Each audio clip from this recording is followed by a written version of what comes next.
What's up guys, my name is Ryan and I want to show you some of the most impressive places in the country of China. So here is my Chinese top 10.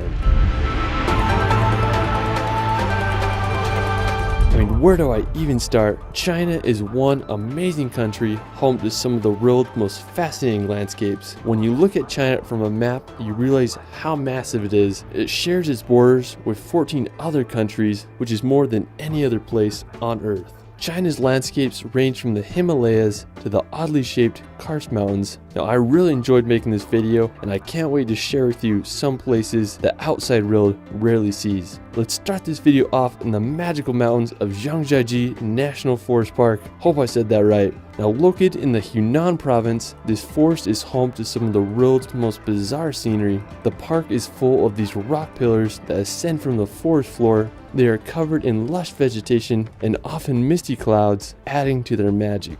Now, these rock pillars are the inspiration behind the floating mountains in the movie Avatar. One of the most notable features of the park is the Hallelujah Mountain. It's the tallest pillar in the park with a height of over 1,000 meters. Now, to get around the forest, you can take cable cars or do plenty of hikes through these majestic mountains. Afterwards, we're going to head to the province of Sichuan. Now, located in southern China, Sichuan is an incredible province home to some of the country's best scenery. One thing in particular that I love about Sichuan are its mountains. They remind me of the Italian Dolomites, and honestly, these mountains rival the beauty of the European Alps. I mean, just absolutely incredible here. Almost feels like you're in Switzerland or something. Some impressive mountains include Mount Xiguanyang, which is about 5 hours drive outside of Chengdu. There's also the Genyan Massif in Litang County, which hosts some of the world's most unexplored peaks. I mean, I just want to drive around and explore all the mountains and wild terrain here. Now, another incredible mountain location is in Daocheng and Yading. It's considered to be the ancient heartland of the mythical Shangri-La. Now, you can visit the Yading Nature Reserve to marvel at alpine lakes and towering peaks.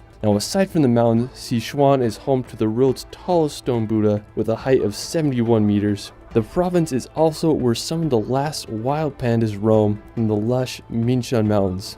Now, one last place in Sichuan is the Jiuzhai Valley National Park, and it's famous for having the most beautiful waters in all of China. I mean, I'd love to come here in the fall to experience the autumn colors. I mean, Sichuan is such an incredible province. Afterwards, we're going to head over to neighboring Tibet. Now, located in southwestern China, Tibet is this plateau, and it's the highest region in the world with an average height of 14,000 feet. It's home to the world's tallest mountains, including Mount Everest. Now, I think one incredible place I want to go in Tibet is Sepu Kangri. It features this enormous glacier, and it's this perfectly shaped triangle mountain right at the base of these two lakes. I mean, I guess you could call it the Matterhorn of China. Honestly, Tibet is such an incredible destination that deserves more recognition. Afterwards, let's head over to the city to visit Shanghai. Now, located right on the central coast near the Yangtze River, Shanghai is China's biggest city with a population of 25 million. It's a global center for finance, education, and trade.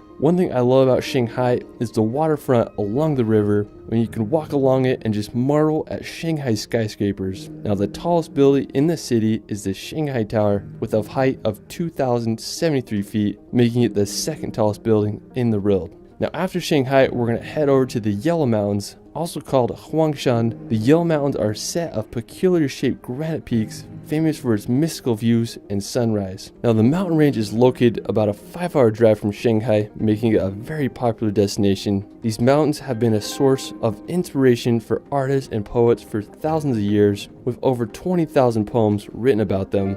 It's just unfair how beautiful these mountains are. Now, afterwards, we're going to visit the Great Wall of China. This may be the most notable feature of China, and with reason. When I think of the Great Wall of China, I imagine one giant wall that stretches across the country, but it's actually a series of walls that were built by different dynasties as far back as the 7th century BC. The walls that are most famous and recognizable today are the walls that were built by the Ming Dynasty during the 14th century, which are located about 2 hours outside of Beijing. Now, in total, there are about 13,000 miles of walls across China, making it one of the greatest architectural feats in human history. The walls were used to help protect against invaders such as the Mongols, but it also had other uses like managing immigration and taxing goods that passed through on the Silk Road. The cost of the wall is unknown, but it's believed that hundreds of thousands of people died during the making of it. I mean, it's really a crazy piece of human history. Afterwards, we're going to head over to the province of Xinjiang. Now, located in northwestern China, Xinjiang is China's largest province.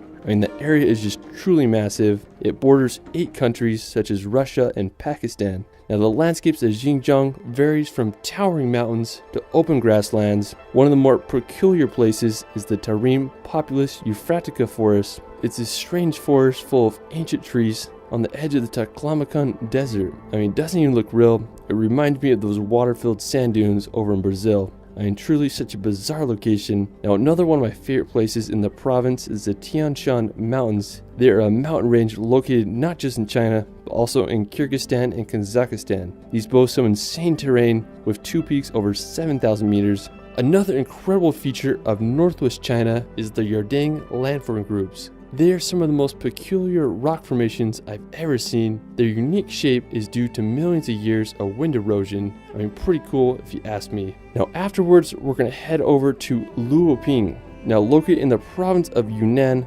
Luoping is famous for its yellow canola fields that surround the limestone mountains. Every spring, the fields turn a striking yellow color, creating a one-of-a-kind landscape. The area around Jingjing Peak is home to isolated peaks surrounded by canola fields, and it's just one of my favorites. You can also visit the Nayuji Luosi field, which is just this terrace garden full of those beautiful yellow flowers. Now, the best time to come and see the fields in bloom is around late January into early April. Also, the area is home to incredible waterfalls such as Jiulong Falls. Now, for our last destination, we're going to visit the province of Guangxi. Now, located in southern China on the Vietnam border, this place is absolutely incredible. When I imagine China, this is the type of landscapes I imagine. Lush valleys, vast cave systems, and mountains that look like they're straight out of a Dr. Seuss book. Now, one of my favorite places in the province is Yangshuo, located near the city of Guilin. Yangshuo is an incredible area. I just want to visit so freaking bad. The area is full of the iconic karst mountains. Throughout the province, there are just thousands of these uniquely shaped mountains. They are made from eroded limestone, and I think they're so fascinating. Anyways, I just want to take a boat down the Li River and explore all that Yangshuo has to offer. Another incredible place in Guangxi is Mount Danxia. It's home to these insane mountains I've never seen anything like, and there's just so many unique formations that rise out of the lush jungle floor. Just another jaw-dropping spot in China. Well, that is it for my Chinese top 10. I mean, I'm barely scratching the surface. There's so many relatively unknown places to visit in this insane country. Let me know where your favorite place is in China in the comments below. I also have a relaxation channel where I post hour-long films to bring some peace and nature in your life. I did a film on China that I think you'll enjoy. You can find me on Instagram and TikTok at shirley.films. It's Ryan, and we will see you later.